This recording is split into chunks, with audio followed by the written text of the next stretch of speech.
Hello friends, welcome again. I am Professor Poonam Gharge. Today I will talk about emasculation and hybridization techniques in pearl millet. So friends, you know that pearl millet is the staple food for millions in the semi-arid tropics. It is adapted to drought and poor soil fertility.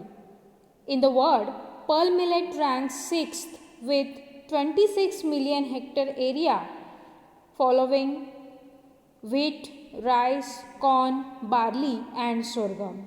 In India, where pearl millet is cultivated on around 10 million hectare with a production of about 7.5 million tons. So it is the fourth most important cereal after rice, wheat and sorghum. So pearl millet is also known as the Indian millet, bulrush millet, cattail millet and bajra. So it belongs to the family Gramineae or Poaceae, subfamily is Panicadiae. Botanical name of this pearl millet is Pennisetum typhoideum and it is, as per the scientist Brunken et al., the Sahel zone of West Africa will be considered as the original home of this pearl millet. The cultivated species of pearl millet are Pennisetum typhoideum, which is having a chromosome number 2n is equal to 2x is equal to 14, and another one is a Pennisetum glycom. While wild species are Pennisetum purpureum, which is having a chromosome number 2n is equal to 2x is equal to 28, which is generally used for green and dry fodder purpose. In local names, in Hindi we call it bajra, while in Marathi we called it bajri. So this name Pennisetum is derived from two Latin words, that is penny. Penny means feather, while setum or seta means bristle. Hence it is a feather like bristles. So pearl millet, being a C4 species, is endowed with a very high photosynthetic efficiency. As a C4 plant, it bears a high photosynthetic efficiency and therefore it has the ability to produce a more amount of dry matter. So it is a second important grain cereal and forage crop among the millets of the arid and semi-arid tropics of the Indian subcontinent as well as several African regions.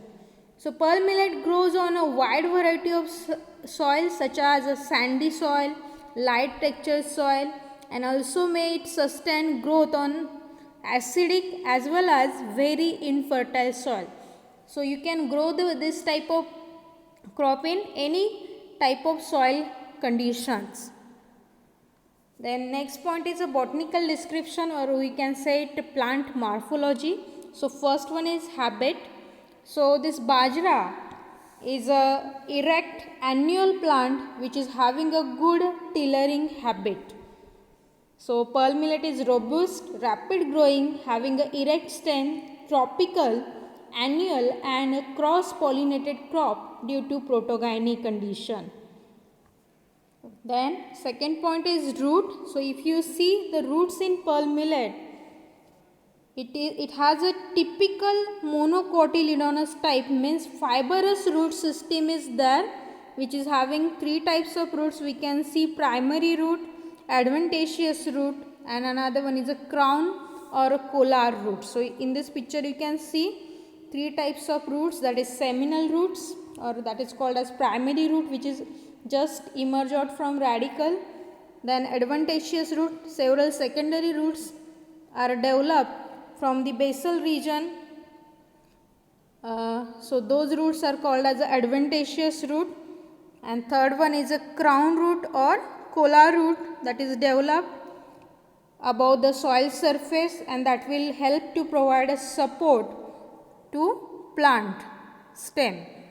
The next one, in this picture you can see the whole plant, pearl millet plant with its all plant part such as the root system. Here you can see we are having three types of roots. So first root developed from a radicle, that is called as a seminal root or primary root.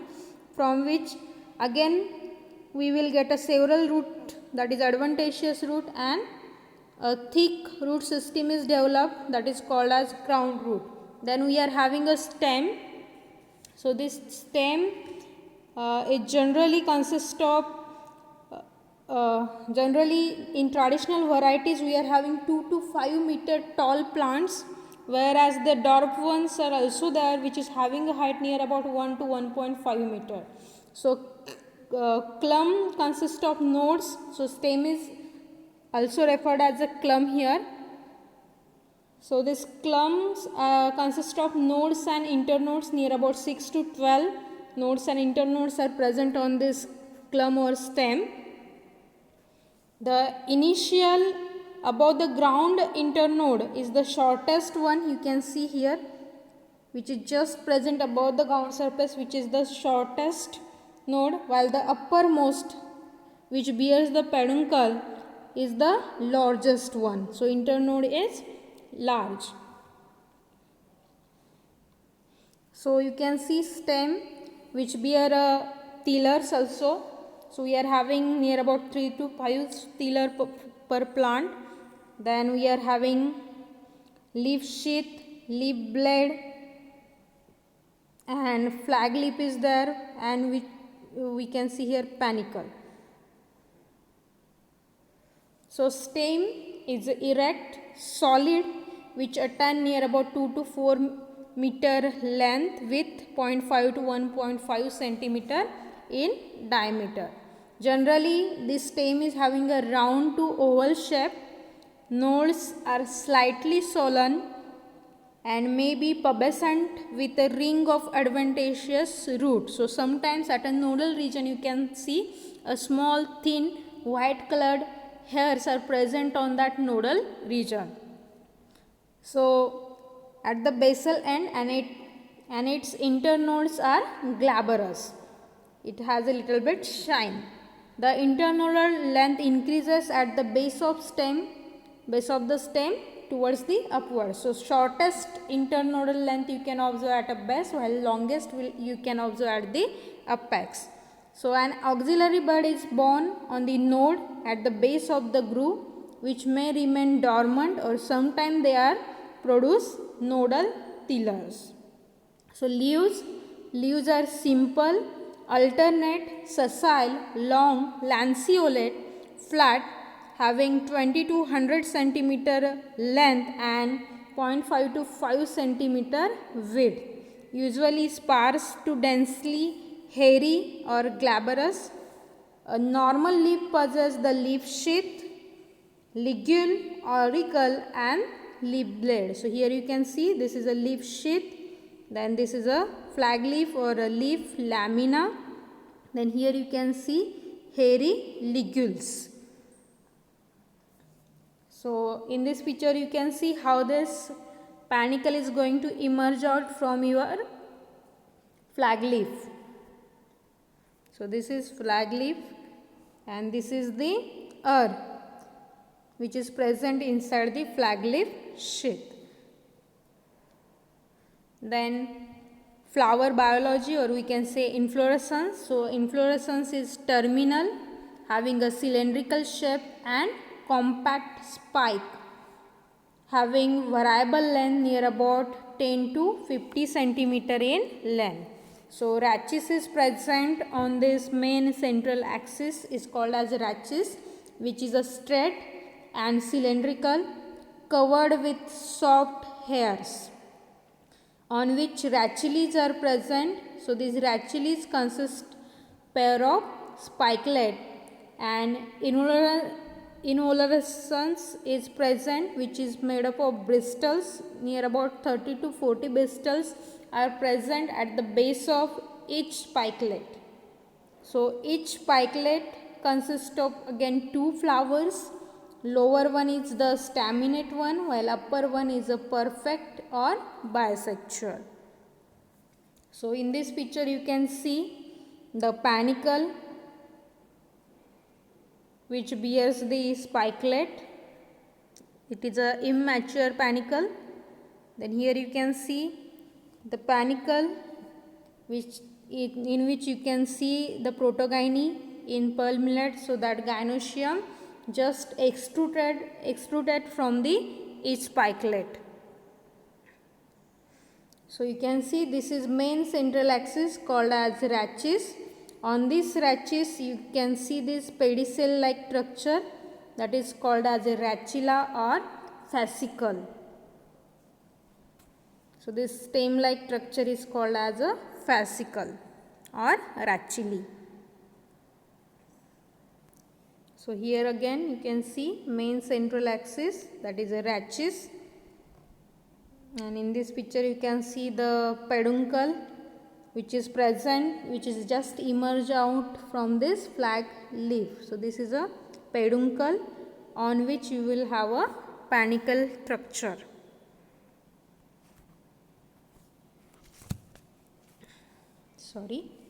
So here you can see cluster of fascicles of pearl millet. So here you can see on each fascicle you are having a two spikelets, that is one is perfect one, another one is a staminate one. So at the base of each spikelet you can see such type of hair like structure. So that is called as a whorl of Bristol. And you can see emergence of stigma from each spikelet. So here again, so this is peduncle, then stem is called as a fascicle, this is fascicle, and this ring of structure is called as a Bristol. Okay, so here you can see clearly. So this is called as Bristol, whorl of Bristol. Individual one is a Bristol. Okay, so single fascicle is here. We are having a whorl of Bristol, and this one we are having two floret spikelets are arranged. So in each spikelet we are having two florets, two flower. So one lower one is a staminate one, you can see here, while the upper one is a bisexual one. So each fascicle bears three pair of spikelet, each having a two floret or two flower. Lower one is a staminate one, while upper one is a bisexual. So sometimes these spikelets are enclosed by a thin membranous glume. So staminate flower having a single lemma, three stamens, and it doesn't have a pilia and lodicules, while bisexual or hermaphrodite flower has a broad lemma, three stamens, having a versatile anthers, pilia, single carpel, and it doesn't have lodicules. So lodicule is absent in pearl millet or bajra crop. So style divide into two branches. It has a two branches. In its upper part having stigmatic hairs for adhering pollen grains. So ovary is unilocular with a single oval. So fruit is called as a caryopsis. Seed is albuminous, means endospermic, having a green, yellow or white or pearly umber color. So flower is zygomorphic, hypogynous, irregular, incomplete and sessile. So in this picture you can see a opened spikelet which contain two flowers partially enclosed by a short outer glume. So here you can see glume 1, glume 2. The lower flower is a staminate one, while upper one is a hermaphrodite. So this flower is having only glume, lemma and 3 anthers. This is a Bristol. Then in this flower you can see glume, then stigma, 3 anthers are there, as well as pilia.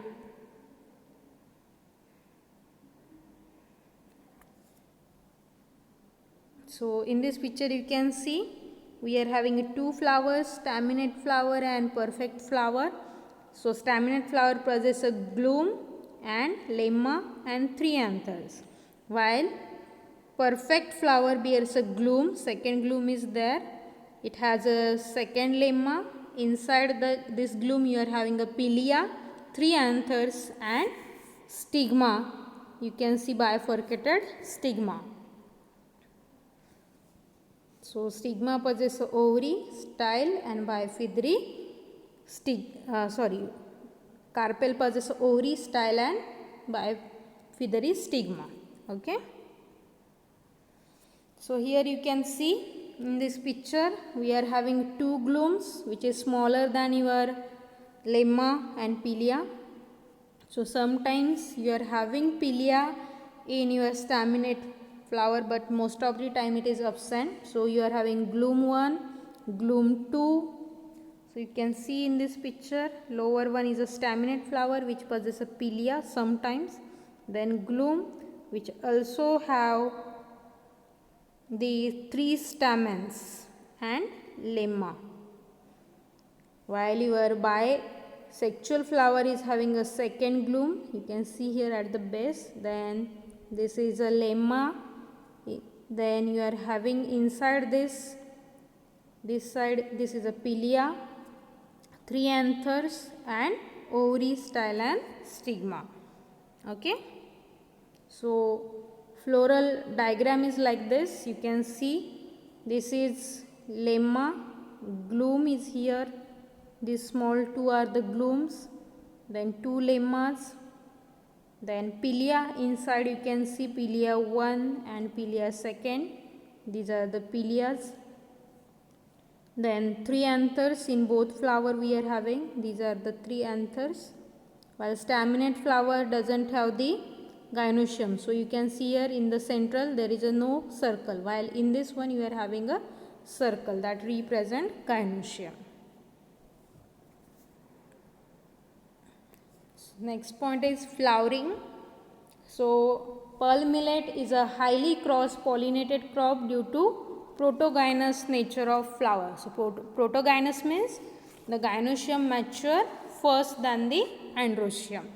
So styles are going to appear 2 to 3 days after emergence of spike. So after complete emergence of spike from flag leaf sheath, these styles are going to be appear after 2 to 3 days from top towards the bottom. So first at the top and then gradually it moves downward, requiring 24 hours to attain their full length.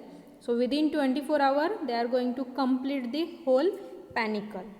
So length is near about 5 to 7 mm, whatever style is emerge out which is having a length 5 to 7 mm, and remain receptive for 1 to 2 days.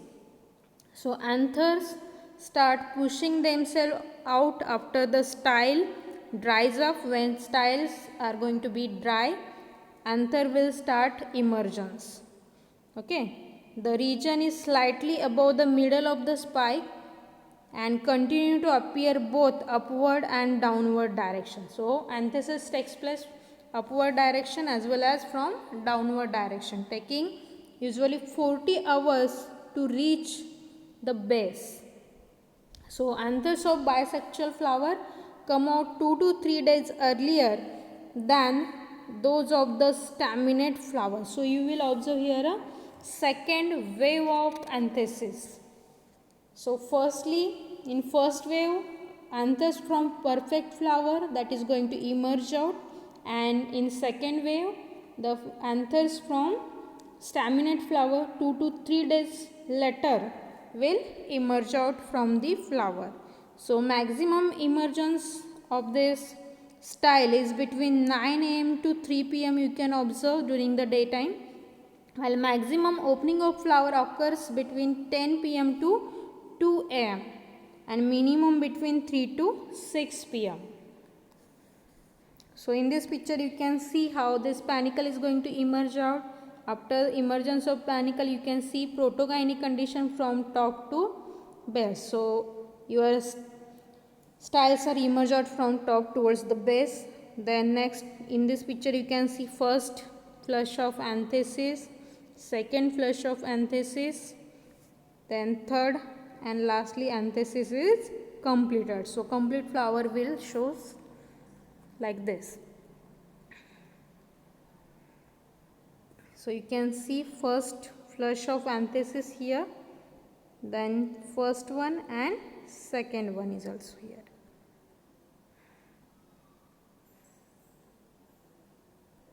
Okay, the same picture.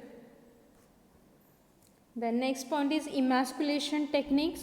So hand emasculation is generally not used because it is a laborious and difficult due to small size of flower and late development of anther in relation to stigma.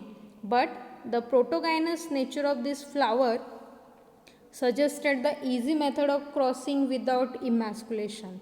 So emasculation is very easy in case of your pearl millet crop.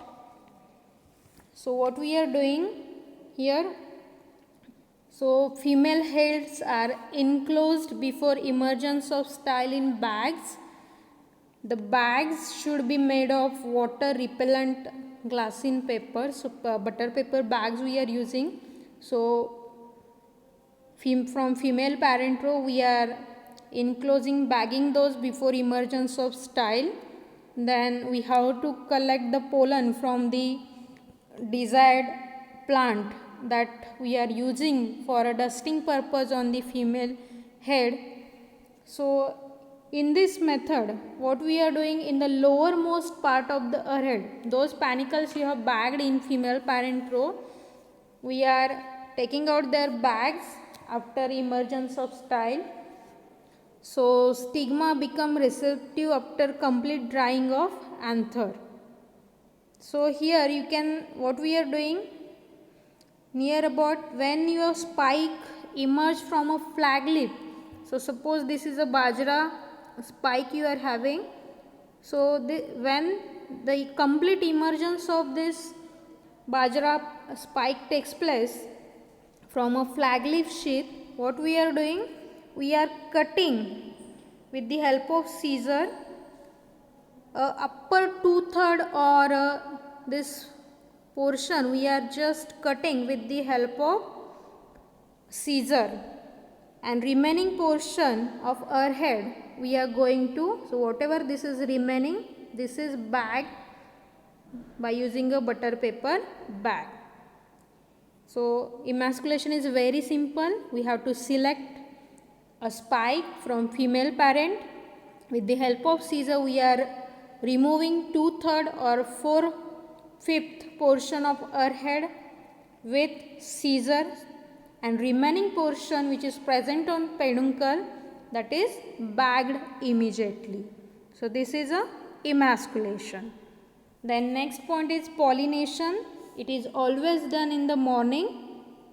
So after 2 to 3 days when styles appear, we have to collect fresh pollen grains from a protected male parent rows in petri dish, and that one we are dusted over the stigma or styles of bagged our head, taking care that our head should not be exposed for long time. So the cutted spike from female row we are removing the bags, we are dusting those pollen grain, and again we are doing a bagging and labeling on the spike. So pollination maybe we have to repeat 2 to 3 times in order to get a maximum seed setting.